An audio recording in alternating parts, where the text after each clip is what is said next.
বড় স্ক্যাম সামনে এসেছে, ভাইপোর সেবাশ্রয় ক্যাম্পে স্ক্যাম। এই ছবিগুলো দেখুন। এই চিটিংবাজটা দেখুন, বাচ্চাটার হাত গেছে, এই দিদির পাটা গেছে দেখুন। আল্ট্রাসোনোগ্রাফি মেশিন বাইরে নিয়ে গেছে, সরকারি হসপিটালের ডাক্তারদের বাইরে নিয়ে গেছে, মেডিকেল কলেজের স্টুডেন্ট মুখ্যমন্ত্রীকে চিঠি দিয়েছে। মেডিকেল কলেজের স্টুডেন্ট ডাক্তার হতে পারে, চিকিৎসা করতে পারে? তো একবার ঢুকলে বেরোবে না, এ তো খুনের মামলা। এই চিটিংবাজ ভাইপোকে কেউ বাঁচাতে পারবে না। আগে তো সবকে তুলবো। সব আল্ট্রাসোনোগ্রাফি মেশিন সিজ হয়েছে।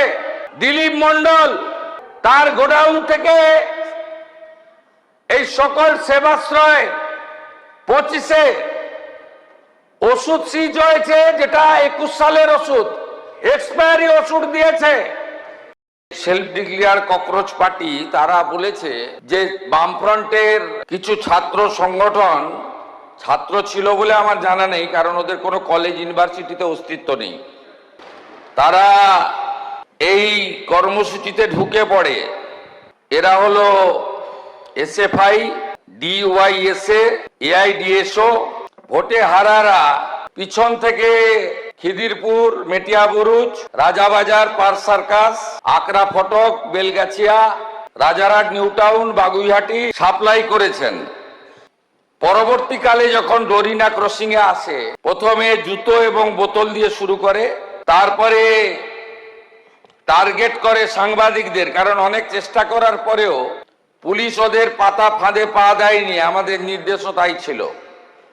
ওরা চেয়েছিল পুলিশ লাঠি চালাক, গ্যাস ফাটাক এবং তারপরে নাটকটা একটু জোরদার চলুক, সে সুযোগ পুলিশ দেয়নি।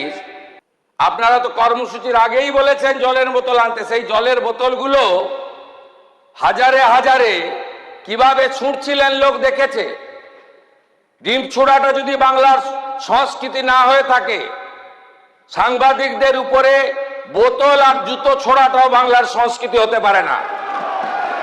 রাজ্য পুলিশের সিআইডি, এসটিএফ, দক্ষিণ 24 পরগনা জেলা পুলিশকে নিয়ে, তার সঙ্গে আমাদের মেডিকেল এক্সপার্টদের নিয়ে আমরা ব্যাপক অভিযান এবং ব্যাপক তদন্তের কাজ করছি।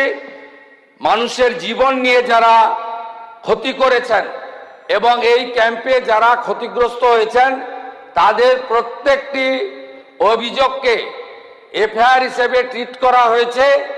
এবং আপনারা নিশ্চিন্ত থাকুন, এত বড় জঘন্য অপরাধ এই পশ্চিমবঙ্গে এই মেডিকেল ক্যাম্প নিয়ে ভাইপো করেছে, তার সাকরেতরা করেছে, তাদের একজনকেও ছাড়ার কোনো সিন নেই।